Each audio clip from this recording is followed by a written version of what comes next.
お前はもう死んでいる。何？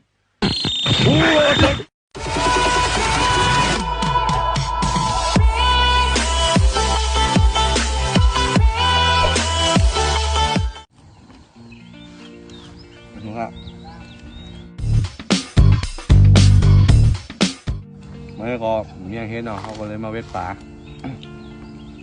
ไปหนามไกลอ่ะไปย้อนโทรมาหาเขาวางติดมาหาเขาอ่ะเพราะว่าในเขาก็ถ่ายคลิปว่ะไอ้ย้อนมันตั้งใจเราเรียนอ่ะคลิปก็มีอินเนี่ยเห็นเราต่อเดี๋ยวได้เขาไปเลยเมื่อขึ้นคำอ่ะต้องไปเขากำปืนมาเขาจัดการมันเมา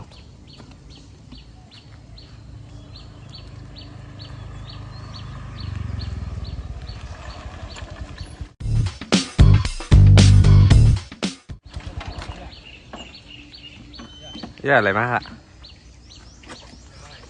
ซื้อตำส้มค่ะ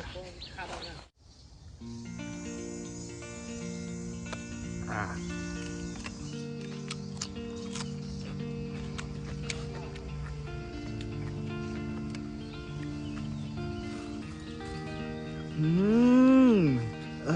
ร่อยไปถ่ายหน่อยไปถ่ายก็น่ะคลิปวิดีโอเขาจะเฮ็ดประมาณไหนนาทีวะมันก็คือเหมือนน่ะเขามาถ่ายคลิปอย่างว่าเวทป่าไหนย่อยเขามาถ่ายคลิปเวทป่าก็ไม่แต่เป็นก็เลยเวทให้แนวโนซูกะอย่างห้ามเอาอย่างเข้ามาให้ไหนมั่มฮักสุขภาพตัวเก่าอย่าห้ามอ้ามนะถ่ายจึงออริจินอลเลยโอเคแอคชั่นมาแล้วก็เดี๋ยวมาเวทป่านี่คนไตกูก็ฮะล็อกไลน์เวทป่าได้เห็นมาจากไกลเลยฮะล็อกไลน์เวทป่าเนี่ยเขาต้วยมาไกลโทริโกะฮะโทริโกะอ๋อโทริโกะตีมีในการ์ตูนฮะตีมันหาปลาแล้วก็หาเนื้อหายังกินเขาเลยเห็นมาจากไอ้นั่นล็อกไลน์ในมีไผเฮ็ดเยอะเท่าไหร่ก็บอกเขายังอีกนี่ตรงไหมฮะสีเหลืองใจบ้งล่างไม่รู้ให้เห็นไกลพุ่งงานแต่เขาก็ไม่พันเนี่ยเหรอใจมือเขาเด็กเขาไอ้ย่อยเขาไม่รู้สุการนายเองเปิดนะก็ตัวเขาวะเขามาเด็ดโต๊ะเขาวะตัวไม่ก่อน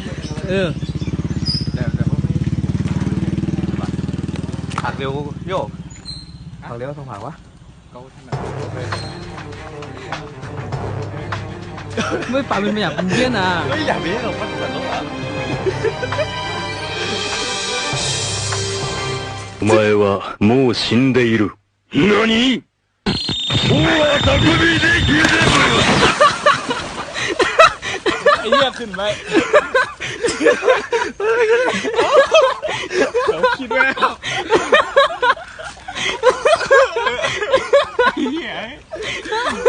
ไอ้เหี้ยมันอุ้งอ่ะเอ้าเหี้ยขึ้นไหน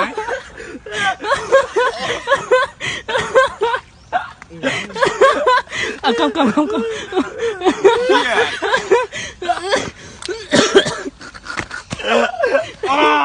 ตีโนตีละ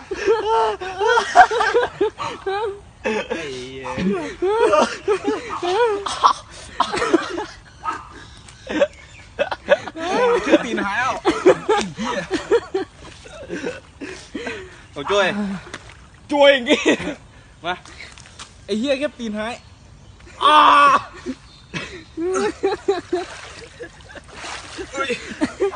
มาเปิดใจพลังอ่ะต้อง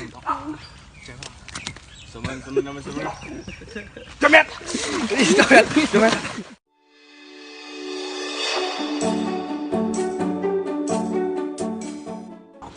ก็ไม่เอาเปล่า